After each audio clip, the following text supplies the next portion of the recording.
প্রবাসী কল্যাণ ও বৈদেশিক কর্মসংস্থান মন্ত্রণালয় থেকে সাবেক প্রধানমন্ত্রীর কার্যালয়ে পাঠানো সারসংক্ষেপে মালয়েশিয়ার সরকার কর্তৃক নির্বাচিত বাংলাদেশি 10টি রিক্রুটিং এজেন্সির সহযোগিতা ও সমন্বয়ের মাধ্যমে বাংলাদেশি কর্মী পাঠানোর প্রক্রিয়া শুরু করা প্রসঙ্গে এমন তথ্য উল্লেখ রয়েছে।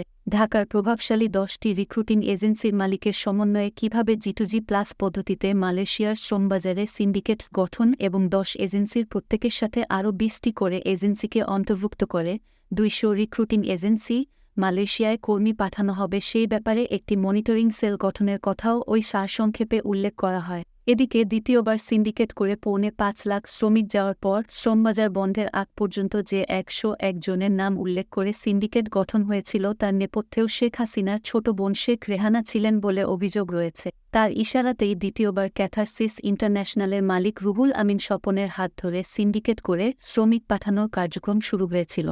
প্রতিবেদনে বলা হচ্ছে, বৃহস্পতিবার খাগড়াছড়ির দীঘিনালার বোয়ালখালীতে পাহাড়ি ও বাঙালিদের মধ্যে সংঘর্ষে অন্তত 3 জন আহত এবং 2 শতাধিক বাড়িঘর ও দোকানপাট পুড়িয়ে দেওয়া হয়েছে।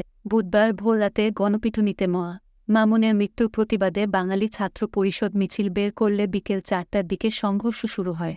সংঘর্ষের সময় প্রত্যন্ত অঞ্চলে বিভিন্ন পাহাড়িদের আবাসস্থলে একটি বৌদ্ধ মন্দিরেও আগুন দেওয়া হয়। খাগড়াছড়ি জেলার পুলিশ সুপার আরেফিন জুয়েল জানান, সংঘর্ষে 3 জন আহত হয়েছে এবং তাদের মধ্যে 2 জনকে সদর হাসপাতালে ভর্তি করা হয়েছে এবং অপরজনকে প্রাথমিক চিকিৎসা দেওয়া হয়েছে। সেনা, পুলিশ ও বর্ডার গার্ড বাংলাদেশের সদস্য মোতায়েন করার পর রাত 8টার দিকে পরিস্থিতি নিয়ন্ত্রণে এসেছে বলে তিনি জানান।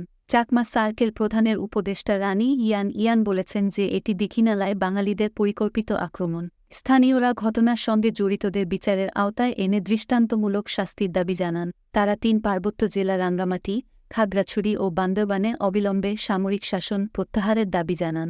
প্রতিবেদনে বলা হচ্ছে, ঢাকা ও জাহাঙ্গীরনগর বিশ্ববিদ্যালয়ে একই দিনে 2 জনকে পিটিয়ে হত্যার ঘটনায় দেশজুড়ে তীব্র ক্ষোভের সৃষ্টি হয়েছে। ঢাকা বিশ্ববিদ্যালয়ে হত্যাকাণ্ডের ঘটনায় গতকাল বৃহস্পতিবার শাহবাগ থানায় মামলা করেছে বিশ্ববিদ্যালয় কর্তৃপক্ষ। এ ঘটনায় জড়িত অভিযোগে বিশ্ববিদ্যালয়টির 6 শিক্ষার্থীকে গ্রেপ্তার করেছে পুলিশ। তাদের একজন ছাত্রলীগ থেকে পদত্যাগী নেতা, অন্যদের রাজনৈতিক পরিচয় পাওয়া যায়নি। অন্যদিকে জাহাঙ্গীরনগর বিশ্ববিদ্যালয়ের ঘটনায় বৈষম্যবিরোধী ছাত্র আন্দোলনের এক সমন্বয়ক ও ছাত্রদলের 4 নেতাকর্মীসহ কিছু শিক্ষার্থী জড়িত বলে জানা গেছে। এর মধ্যে বৈষম্যবিরোধী ছাত্র আন্দোলনের সমন্বয়ক আহসান লাবিবকে সংগঠন থেকে অব্যাহতি দেওয়া হয়েছে। বিশ্ববিদ্যালয় প্রশাসন 8 শিক্ষার্থীকে সাময়িক বহিষ্কার করেছে এবং 6 সদস্যের তদন্ত কমিটি গঠন করেছে। এর আগে 7ই সেপ্টেম্বর রাজশাহী বিশ্ববিদ্যালয়ের ছাত্রলীগের সাবেক নেতা আবদুল্লাহ আল মাসুদকে পিটিয়ে হত্যা করা হয়। 5ই অগাস্ট ছাত্রজনতার অভ্যুত্থানে আওয়ামী লীগ সরকারের পতনের পর বিভিন্ন জায়গায় মব জাস্টিস, উচ্ছৃঙ্খল জনগোষ্ঠীর বিচার চলতে দেখা যাচ্ছে।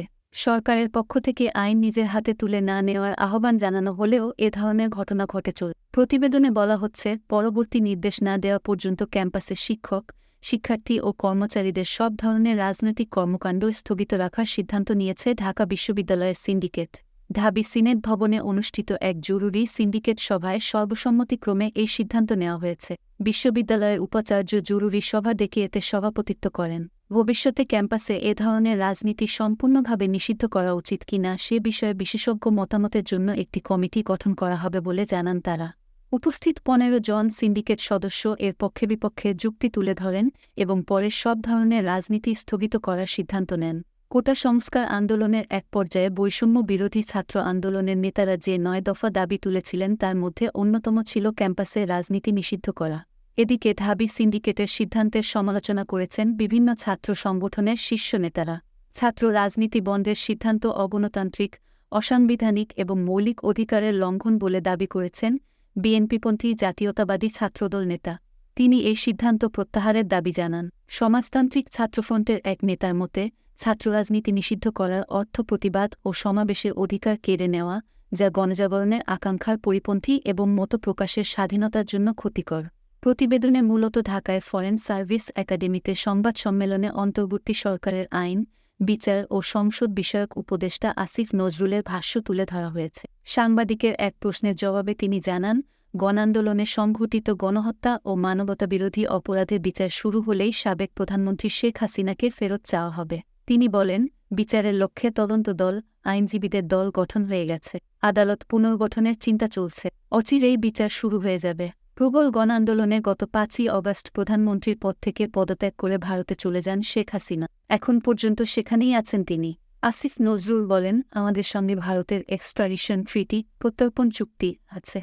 এটি অনুযায়ী ভারতে যদি আমাদের কোনো কনভিক্টেড দোষী মানুষ থাকেন, উনি সাবেক প্রধানমন্ত্রী হন আর যাই হন না কেন, উনার এক্সট্রাডিশন বা প্রত্যর্পণ আমরা চাইতে পারি। তিনি বলেন, আমাদের ইনভেস্টিগেশন টিম, প্রসিকিউশন টিম গঠন হয়ে গেছে। আদালত পুনর্গঠনের চিন্তা চলছে। অচিরেই আপনারা দেখবেন বিচার শুরু হয়েছে। বিচার শুরু হওয়ার পর ডেফিনেটলি আমরা এক্সট্রাডিশন চাইব।